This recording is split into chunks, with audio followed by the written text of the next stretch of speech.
Bonjour Monsieur Martin. Bonjour Monsieur Armand. Nous sommes dans la chapelle Saint-Vincent-de-Paul de l'église de Folleville. Et dites-moi, cette chapelle a été concernée par un événement important.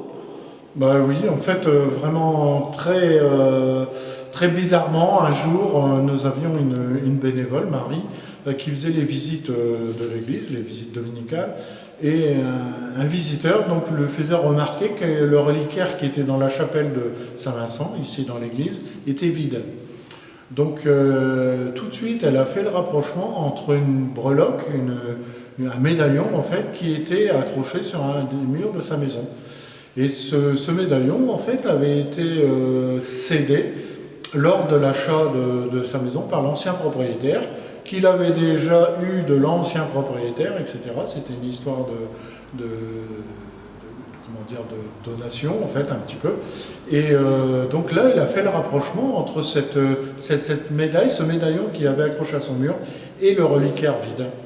Et nous nous sommes donné rendez-vous dans la semaine qui suivait avec le médaillon, et ce médaillon tenait vraiment au millimètre près dans son emplacement, dans le reliquaire qui était vide.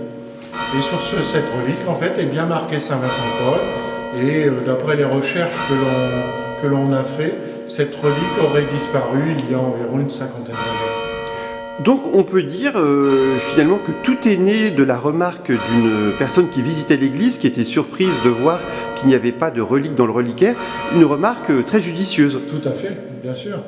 Grâce à cette personne, on a pu faire le rapprochement entre donc ce médaillon, cette relique qui était dans une maison à Folleville, et son emplacement dans le reliquaire ici dans la chapelle Saint-Vincent-de-Paul de l'église de Folleville. Et Monsieur Martin, vous êtes le président d'une association qui s'investit beaucoup pour la valorisation et la promotion de cette église de Folleville. Vous êtes amoureux de cet édifice. Oui, tout à fait. Et chaque jour qui passe, on se sent investi de plus en plus par les projets que l'on a pour cette église de valorisation.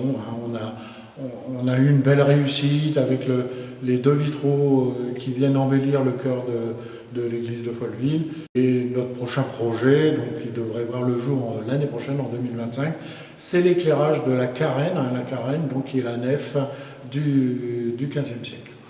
Vous dites souvent que vous êtes guidé dans votre action avec votre association par Saint-Vincent-de-Paul. Qu'est-ce que représente ce saint pour vous?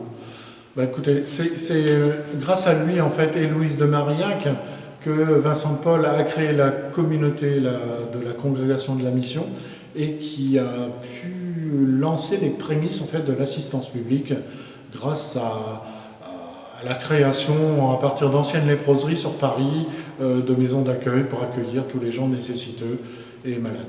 Merci beaucoup, Monsieur Martin. Merci, Monsieur Armand.